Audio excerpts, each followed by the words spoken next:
My passion from farming came from many moons ago when my father would drag me down to a quarter section of alfalfa field that we had north of town. And I remember him going up behind little square balers and cranking them down and to make a bale more dense or loosen them off if they are too tight, and running moisture meter. And my younger brother and I would run and kick the bales over that were standing up tall. So as long as I can remember, I've been out here on my 2 feet trying just to accomplish anything that we could get done. My life motto would be, the harder you work, the luckier you get. And the more you put into something, the more you're going to get out of it. And I have, since day one, applied that quote to my business, and it has given me multiple avenues to success. My mornings each day begin at about 6 a.m. sharp. We bottle feed the calves that are on bottles. After that, we go and we feed the bucket cattle that are on the bunk. After that, I go and check cattle, everything that's calving on the range. I finish my morning there. I get our employees started that run the tree farm. We get that going, and then after that, I'm able to shift over to my farming operations and keep track of land management, animal herd health, or any other problems or fires that may arise.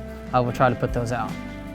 My biggest failure in my business was the first year of operation, when I realized that only baling little squares was a very niche market, and so I only had a limited amount of customers. So after not making enough money, and I decided that it was time to invest in a round baler. I was able to deliver 2 different types of products to my customers, and I was able to expand my business from there. My biggest accomplishment would absolutely be being able to build a sustainable business to sustain one person's life, to be able to farm and custom farm to make a living. That was my #1 goal, is to build a successful business that I didn't have to go do anything else. Because I really enjoy this life. I don't want to sit down at a desk and push a pen. That's not me. I'm outside with these cattle just as much as they're outside. I really don't like being inside myself. So if I can be outside with them, I'm just as happy. The most innovative farming technique I use now is absolutely auto steer. 4 years ago, there was not one GPS-driven implement or farm machinery piece of equipment on this farm. I bought my first 9870 swather and realized, wow, what auto steer can actually do for you. And I can conduct business as well as operate machinery and be able to get the tasks done that I need to get done on a timely fashion. My goals for my operation in the future would be just to keep going and expanding. We've got to build a cow herd of 400, and once we build that cow herd up, we'll be able to keep those fed with our hay, and we won't have to send our product anywhere else. We will just keep it all in-house and vertically integrate everything. So if I can do that, that would be my goal.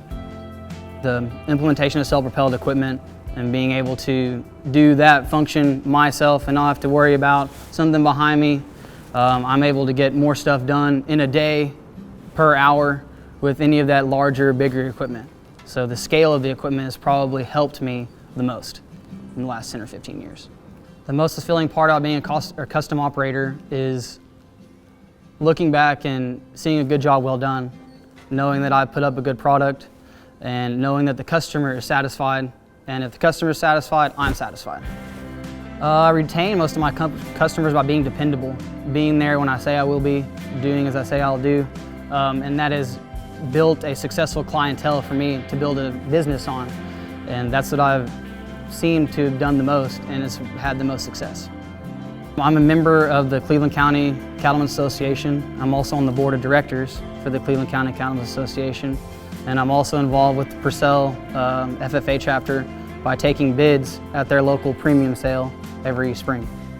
I've helped someone succeed in my industry by giving my cousin, Tate Grissom, my smaller odd and end jobs that I can't get my equipment into. I have passed it down to Tate. He's kind of gotten a hay cutter, a set of rakes, and a hay baler, and has kind of got the same a niche for business that I do.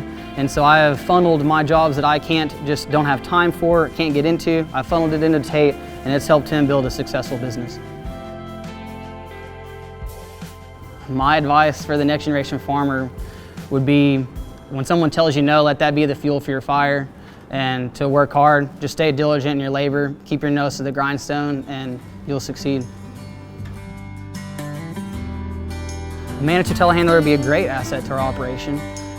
We would use it to stack hay, load hay, but I would also see it in the tree side of it as far as moving larger trees, things with bigger root diameters and tree tops. We could use it for moving landscape boulders, those palletized rock and that sort of thing. I think we could use it on the nursery very well.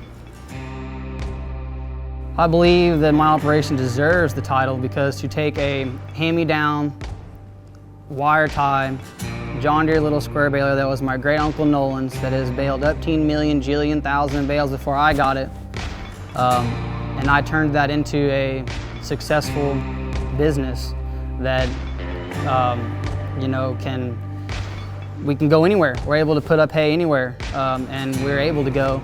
So I think if a guy can do that, he's well deserving of something of that nature.